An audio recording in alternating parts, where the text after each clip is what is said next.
স্বৈরাচারী হাসিনাকে ওরা রক্ষা করতে পারে নাই। ব্যর্থতার মালা নিয়ে, জুতার মালা নিয়ে দেশ থেকে পালিয়ে যেতে বাধ্য হয়েছে। ইসকনের সদস্যরা যদি মনে করো তোমাদের প্রভুরা তোমাদের রক্ষা করবে, তোমরা বুকার স্বর্গে বসবাস করছো। মুসলমানদের রক্ত নিয়ে আমি ছিনিমিনি খেলো না। মুসলমানের রক্ত যারা একবার পান করেছে ধ্বংস অনিবার্য হয়েছে। তোমাদেরকে বাংলার জমিন থেকে নিশ্চিহ্ন করে দেওয়ার জন্য মুসলমানরা প্রস্তুত হয়ে আছে। রাজিয়া শরীফের দুহাত দেখতে চায়। গতকালকে অ্যাডভোকেট সাইফুল ইসলাম নামক এক তরুণ অ্যাডভোকেট, তাকে আদালত প্রাঙ্গণ থেকে পিছন দিক থেকে সু মেরে নিয়ে গিয়ে প্রকাশ্য দিবালোকে দিনের বেলায় ঠান্ডা মাথায় ছুরি দিয়ে জবাই করে হত্যা করেছে। মুসলমানদের দেশে 5% হয়ে 95% লোকের সাথে এরা কম্পিটিশনে আসতে চায়। আপনারা বুঝেন না কেন আসতে চায়? এদের এই সমস্ত নাচানাচির, ছাগল তো এমনি নাচে না, ছাগলের একটা খুঁটির জোর থাকে। কথা বলতে হবে, ঠিক কিনা? ওরা মনে করে ভারতের প্রভুরা আমাদেরকে রক্ষা করবে। আমরা এই চিন্ময় কৃষ্ণ দাসের অনুসারী তাদেরকে বলবো, ভারতের প্রভুরা তোমাদের মা স্বৈরাচারী হাসিনাকে রক্ষা করতে পারে নাই। স্বৈরাচারী হাসিনাকে ওরা রক্ষা করতে পারে নাই। ব্যর্থতার মালা নিয়ে, জুতার মালা নিয়ে দেশ থেকে পালিয়ে যেতে বাধ্য হয়েছে। ইসকনের সদস্যরা যদি মনে করো তোমাদের প্রভুরা তোমাদের রক্ষা করবে, তোমরা বুকার স্বর্গে বসবাস করছো। মুসলমানদের রক্ত নিয়ে আমি ছিনিমিনি খেলো না। মুসলমানের রক্ত যারা একবার পান করেছে ধ্বংস অনিবার্য হয়েছে। তোমাদেরকে বাংলার জমিন থেকে নিশ্চিহ্ন করে দেওয়ার জন্য মুসলমানরা প্রস্তুত হয়ে আছে। রাজিয়া শরীফের দুহাত দেখতে চায়।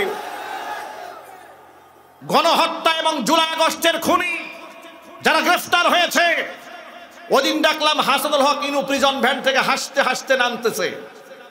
আমার প্রশ্ন হচ্ছে, কুখ্যাত সন্ত্রাসী জুলাই আগস্টে ২৫০০ মানুষকে যারা নরপিশাচের মতো খুন করেছে, যারা হত্যা করেছে, লাশগুলি আগুন দিয়ে পুড়িয়ে ছাই বানিয়ে দিয়েছে, এমন নরপিশাচদেরকে এইভাবে হাসতে আমরা দেখে সহ্য করতে পারি না। এদেশের মানুষ ওদের কামদণ্ড নিঃস্ব দেখতে চায়। এ কথার সাথে একমত আছেন কিনা? দুহাত দেখতে চায়। রাষ্ট্র স্বাধীন হওয়ার পর থেকে ওর চক্রান্ত মাথাচাড়া দিয়ে দাঁড়িয়েছে।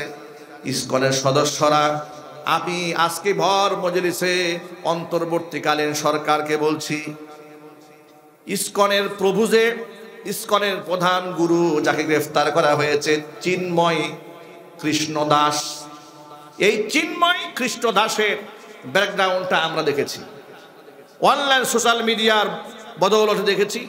এই লোকটার চরিত্রের মারাত্মক ঘাটতি রয়েছে। অসংখ্য শিশু বলাৎকারের সাথে সে জড়িত। কথা বলে না কেন?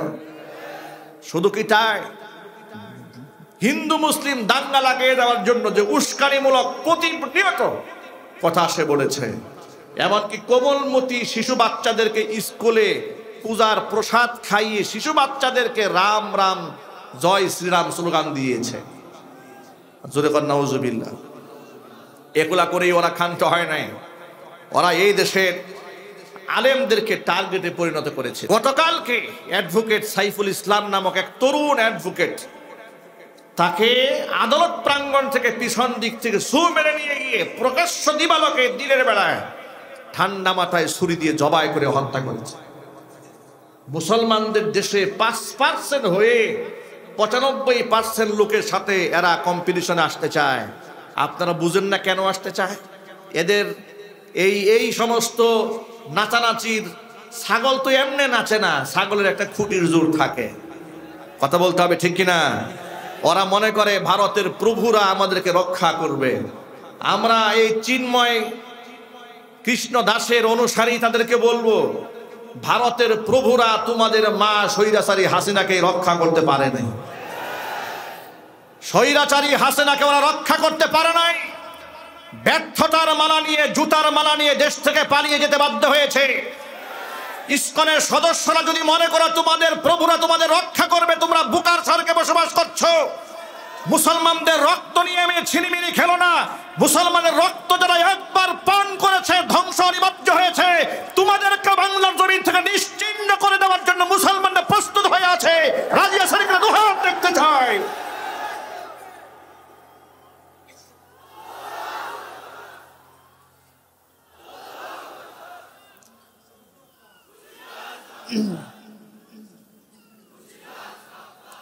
মুসলিম যুবকেরা ঘুমিয়ে থাকার সুযোগ নাই।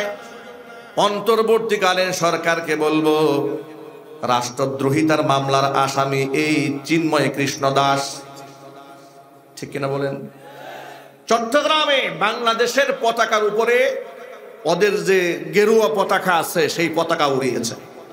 একটি স্বাধীন রাষ্ট্রে দেশের পতাকার উপরে ওরা গেরুয়া পতাকা উড়িয়ে ওরা এই দেশের মধ্যে দেশদ্রোহিতা করেছে। সেই দেশদ্রোহিতার মামলায় গ্রেফতারকৃত আসামিকে দেখলাম আদালত প্রাঙ্গণে যখন প্রিজন ভ্যান থেকে আনা হচ্ছে, হাতের মধ্যে কোনো হ্যান্ডকাপ নাই, পায়ের মধ্যে কোনো ডান্ডা বেরি নাই। অথচ একটা রাষ্ট্রের জন্য সবচেয়ে ভয়ঙ্কর দুশ্মন হচ্ছে রাষ্ট্রদ্রোহিতা, কথা বলতে হবে, ঠিক কিনা? এত বড় আসামির হাতে হ্যান্ডকাফ নাই, অথচ বিগত জীবনে আলেমদেরকে আদালতে যখন তোলা হয়েছে, শুধু কি হ্যান্ডকাফ, পায়ের মধ্যে ডান্ডা বেরি দেওয়া হয়েছে, বুলেট প্রুফ জ্যাকেট পরানো হয়েছে, মাথার মধ্যে হেলমেট দেওয়া হয়েছে। দৃশ্য দেখে মনে হয় কত বড় সন্ত্রাসীকে আদালত প্রাঙ্গণে আনা হচ্ছে। আলেমদের সাথে একরকম আইন। আমাকেও 2018 সালে যখন ধরে নিয়ে গিয়েছিল, আমার হাতের মধ্যে হ্যান্ডকাপ লাগিয়েছে, গরুর রশি দিয়ে বেঁধে টেনে আদালতে হাজির করেছে। পুলিশকে জিজ্ঞেস করলাম, আচ্ছা আমরা কি দৌড় দেওয়ার লোক নাকি? আমাদেরকে গরুর রশি দিয়ে বাঁধলেন কেন? হ্যান্ডকাপ লাগালেন কেন? আমরা কি চোর বাটপার নাকি? বলে হুজুর এটা আইন। আমার প্রশ্ন হচ্ছে, আমাদের হাতে হ্যান্ডকাপ পরাতে গেলে দেশের আইন আছে, আর তোমাদের প্রভু চিন্ময় কৃষ্ণ দাসের হাতে হ্যান্ডকাপ নাই, এখন আইন গেছে কোথায়?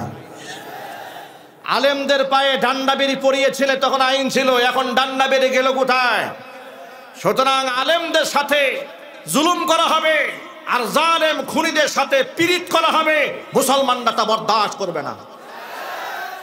গণহত্যা এবং জুলাই আগস্টের খুনি যারা গ্রেফতার হয়েছে, ওদিন দেখলাম হাসানুল হক ইনু প্রিজন ভ্যান থেকে হাসতে হাসতে নামতেছে। আমার প্রশ্ন হচ্ছে, কুখ্যাত সন্ত্রাসী জুলাই আগস্টে ২৫০০ মানুষকে যারা নরপিশাচের মতো খুন করেছে, যারা হত্যা করেছে, লাশগুলি আগুন দিয়ে পুড়িয়ে ছাই বানিয়ে দিয়েছে, এমন নরপিশাচদেরকে এইভাবে হাসতে আমরা দেখে সহ্য করতে পারি না। এদেশের মানুষ ওদের কামদণ্ড দৃশ্য দেখতে চায়, একথার সাথে একমত আছেন কিনা দুহাত দেখতে চায়।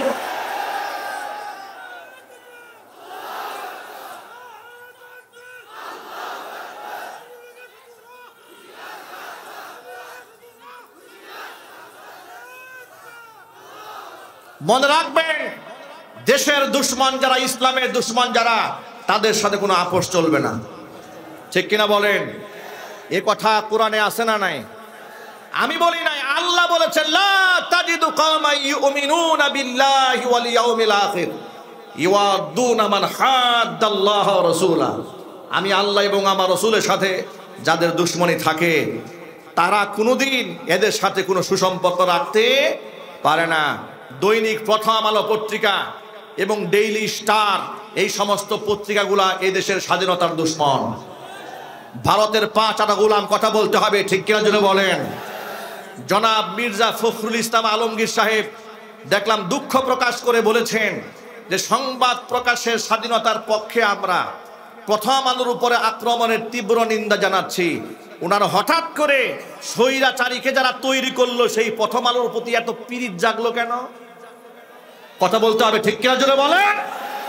সারা বাংলাদেশে আলেমদেরকে জঙ্গি তকমা নিয়ে যারা মানুষের কাছে প্রচার করেছে, সেই ডেইলি স্টার এবং প্রথম আলো পত্রিকার প্রতি ওনার এত সহানুভূতি কোন জায়গা থেকে আসে? ও ভারতের সহানুভূতি নেই, একটু ক্ষমতায় যাওয়ার স্বাদ জেগেছে। এদেশের মানুষ কোনো ধান্দাবাজকে আগামীতে সাপোর্ট দেবে না। যদি আগামীতে ক্ষমতায় কাউকে আসতে হয়, কোরআনকে সম্মান করে আসতে হবে, কথা বলা মুসলমান, ঠিক কিনা?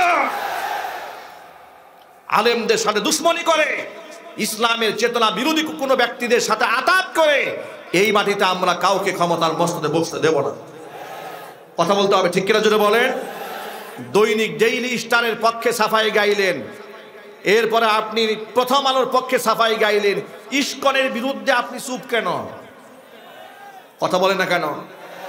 ইসকনের যে সাইফুল ইসলামকে জবাই করেছে, আপনি নীরব কেন? দাদা বাবুরা নারাজ হয়ে যাবে, ওই চিন্তায় আপনি নীরবতা পালন করছেন। আপনি যতই নীরব থাকেন, আপনাদের ওই ধরনের রাজনৈতিক ধান্দাবাজি আমরা বুঝে ফেলেছি।